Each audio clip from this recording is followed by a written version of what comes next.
Assalamualaikum warahmatullahi wabarakatuh. Salam sejahtera untuk kita semua.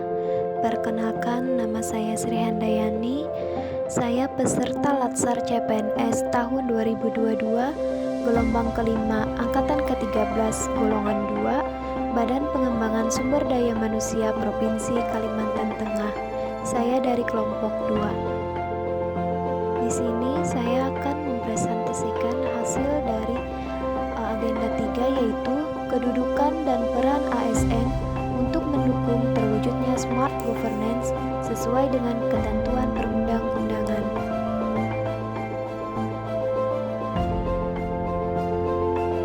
Kedudukan dan peran ASN untuk mendukung terwujudnya smart governance sesuai dengan ketentuan perundang-undangan. Di sini terbagi jadi dua, yaitu manajemen ASN dan smart ASN. Manajemen ASN yaitu pengelolaan ASN untuk menghasilkan pegawai ASN yang profesional, beretika profesi, memiliki nilai dasar, bersih dari praktik KKN, dan bebas dari intervensi politik.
Kedudukan dan peran, hak dan kewajiban, serta kode etik ASN.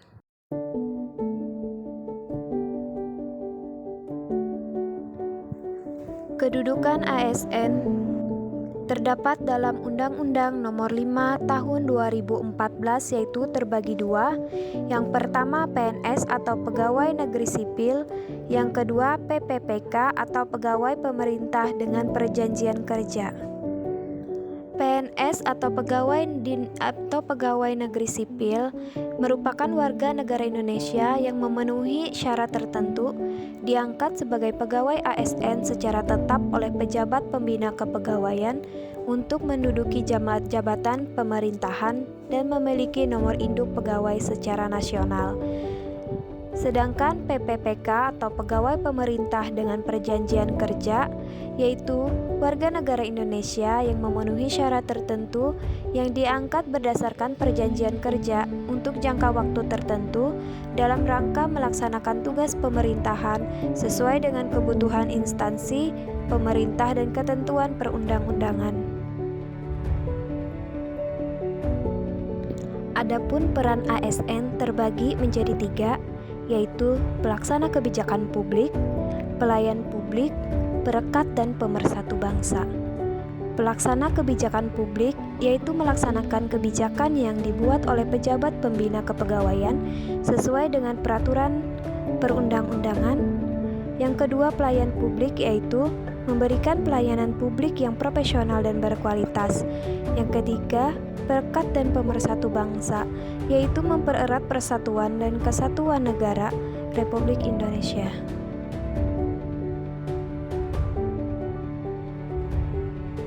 ASN mempunyai hak yang terdapat dalam pasal 21 Undang-Undang Nomor 5 Tahun 2014.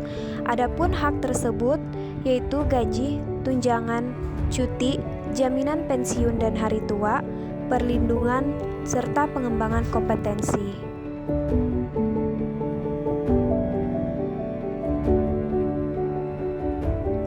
Adapun kewajiban sebagai ASN yaitu setia dan taat pada Pancasila, Undang-Undang Dasar 1945 dan NKRI, menjaga persatuan dan kesatuan bangsa, melaksanakan kebijakan yang dirumuskan pejabat pemerintah yang berwenang, mentaati peraturan perundang-undangan, melaksanakan tugas kedinasan dengan penuh pengabdian, kejujuran, kesadaran, dan tanggung jawab, menunjukkan integritas dan keteladanan dalam sikap, perilaku, ucapan, dan tindakan kepada setiap orang, baik di dalam maupun di luar.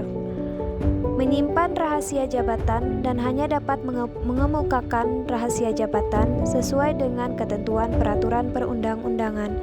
Bersedia ditempatkan di seluruh wilayah Negara Kesatuan Republik Indonesia.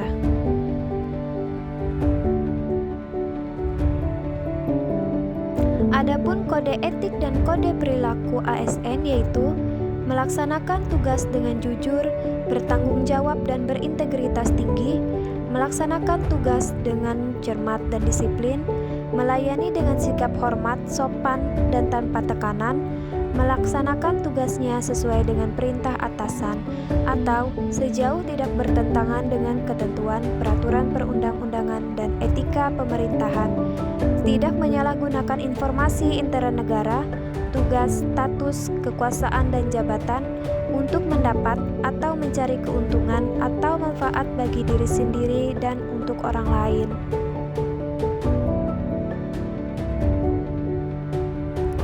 Memberikan informasi secara benar dan tidak menyesatkan kepada pihak lain yang memerlukan informasi terkait kepentingan kedinasan, menjaga agar tidak menjadi konflik kepentingan dalam melaksanakan tugasnya sesuai dengan ketentuan perundang-undangan, memegang teguh nilai dasar ASN dan selalu menjaga reputasi dan integritas ASN, menggunakan kekayaan dan barang milik negara secara bertanggung jawab, efektif, dan efisien.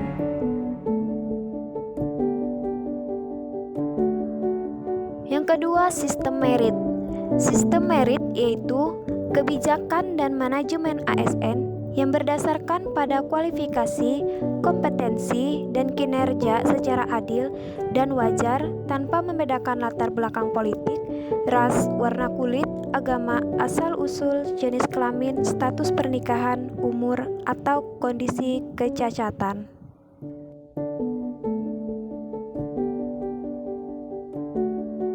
Kelembagaan dan jaminan sistem merit dalam pengelolaan ASN yaitu Komisi ASN berwenang untuk melakukan monef pelaksanaan kebijakan dan manajemen ASN. Kemenfan RB memberikan bimbingan pertimbangan pada proses penindakan pejabat yang berwenang dan pejabat pembina kepegawaian atas penyimpangan pelaksanaan sistem merit dalam pengelolaan ASN. Adapun manfaat sistem merit bagi pegawai yaitu menjamin keadilan dan ruang keterbukaan dalam perjalanan karir seorang pegawai, memiliki kesempatan yang sama untuk meningkatkan kualitas diri.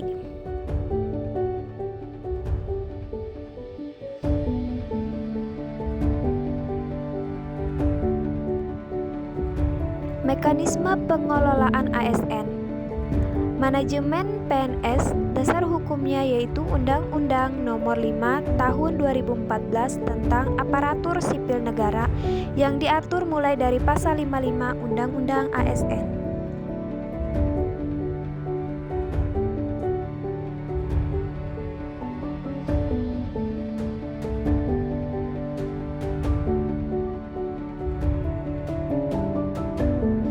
Terdapat 12 manajemen PNS yaitu penyusunan dan penetapan, pengadaan, pangkat dan jabatan, pengembangan karir dan pola karir, promosi, mutasi, penilaian kinerja, penggajian dan tunjangan, penghargaan, jaminan pensiun dan hari tua, disiplin, perlindungan.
Manajemen ASN berdasarkan jabatan terbagi menjadi 3, yaitu jabatan fungsional, jabatan administrasi, dan jabatan pimpinan tinggi.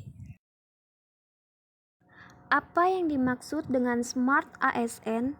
Yaitu ASN yang memiliki kemampuan untuk mengikuti dan dengan cepat dapat beradaptasi terhadap transformasi digital yang berlangsung sangat cepat, dengan kompetensi yang mumpuni sehingga dapat mendukung pelaksanaan tugas dan fungsi pada jabatannya.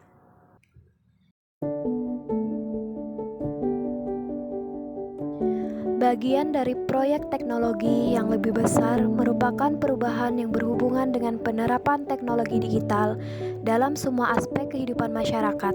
Untuk mendukung terwujudnya agenda transformasi digital, maka satu pilar pendukung adalah literasi digital. Untuk mewujudkan transformasi digital, ada 5 arahan Presiden untuk percepatan transformasi digital.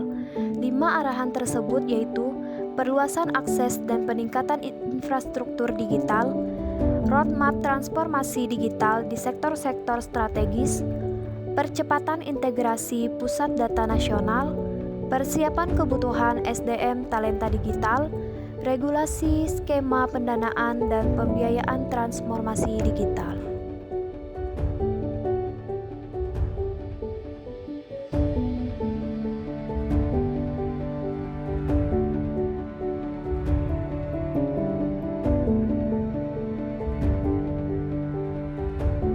Literasi digital dibagi menjadi 4, yaitu digital skill, digital culture, digital ethic, dan digital safety. Digital skill yaitu kemampuan mengetahui, memahami, dan menggunakan perangkat keras dan perangkat lunak TIK serta sistem operasi digital dalam kehidupan sehari-hari. Kedua, digital culture yaitu kemampuan membaca, menguraikan, membiasakan, memeriksa, dan membangun wawasan kebangsaan, nilai Pancasila dan Bhinneka Tunggal Ika dalam keseharian dan digitalisasi kebudayaan melalui pemanfaatan TIK. Ketiga, digital etik, yaitu kemampuan menyadari, mencontohkan, menyesuaikan diri, merasionalkan, mempertimbangkan, dan mengembangkan tata kelola etika digital dalam kehidupan sehari-hari.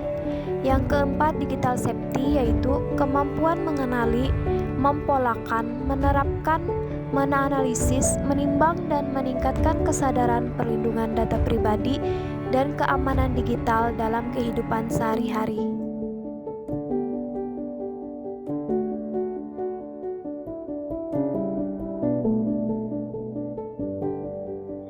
Mungkin itu saja yang bisa saya sampaikan tentang agenda 3, kedudukan dan peran ASN untuk mendukung terwujudnya smart governance sesuai dengan ketentuan perundang-undangan. Terima kasih.